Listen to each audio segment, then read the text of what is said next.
How pronunciation makes English too difficult for Bangalees. By Rahman. If we compare English in terms of listening skill with Bangla and probably most of the languages, what we can realize is that listening skill in English is much more difficult and complex than probably all the other languages. Imagine an English who is practicing Bangla and has already developed somewhat listening skill, can equally understand someone's speech as a part of dialogue, news presentation, music, songs, a lecture, a talk about religion, sports, diseases, an expression of satisfaction, dissatisfaction, failure or success. It is so mostly because the pronunciation of every word in these different situations is almost the same and the speed is also relatively the same. At the same time, there is no form of contraction.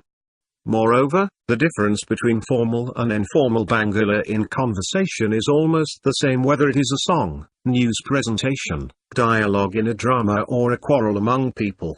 On the other hand, look at the same situation where the pronunciation, the speed and especially the informal English vary from situation to situation.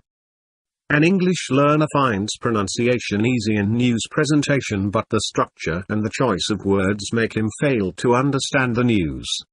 He will find difficulty in understanding a dialogue in a drama or conversation because the pronunciation will be very condensed and contracted, and even the speed will be too fast. If he watches a film, he will find the pronunciation too tricky and contracted. I can't, I won't, I'd, and the dialogue's so fast, and above all.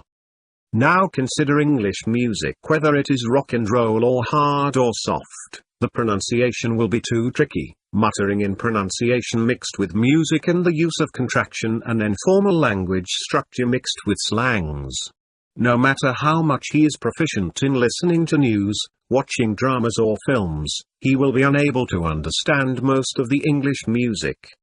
He will also face trouble because of the differences between British, American and Australian English in pronunciation, spelling, vocabulary and structures. Look at the following part of a dialogue while leaving a partner in American English. I have got to go. Without contraction. I've got to go. With contraction and in colloquial form. I gotta go. Final written form. What is even more interesting is the pronunciation of gotta. American people pronounce t as t and even sometimes t is pronounced as r. Correct pronunciation is a skill which can only be acquired if practiced constantly, intensively and extensively.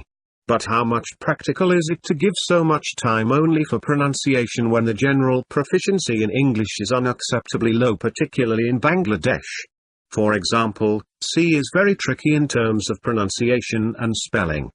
Sometimes it is pronounced like in Bangla ca, cha, sa, sha, and ka.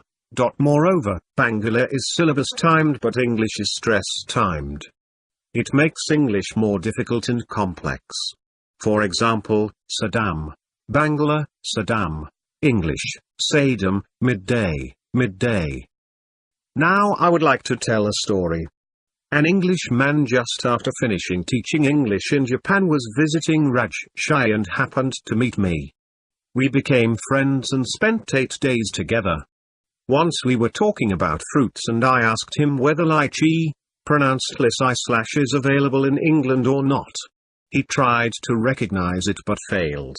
I tried to explain like, it is almost round and a little bigger than a grape, it is green but gets reddish when it is ripe, you can peel off and have the juicy and tasty kernel, homophone, kernel, and then you will see a seed either smaller or bigger, the smaller the tastier.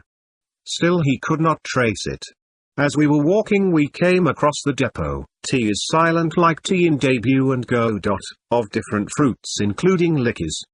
He saw liquors and shouted with exclamation, "Hey Chad, you are talking about lychee, licky/." Liquors are available in England in abundance and they are absolutely tasty. Oh, I'm sorry, Chad, I couldn't get you. Another such story as follows. When I had been working with American Eric Nipper, one interesting thing happened. We were going for snacks by a rickshaw, tricycle, and he asked what I would do after this short-term project. I answered I would go back to my previous job. Then he said, "Do you know, Chad? I'll be Bakar, comma." Then I could not get it. The Londoner kept saying, "Why don't you understand? This is a Bangla word." Sometime later I realized it was Bakar, jobless slash.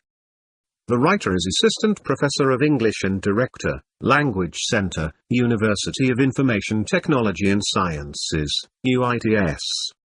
Published in Morning Tea of the Daily Sun on the 28th of June 2018. Thanks for watching. Please subscribe to my channel.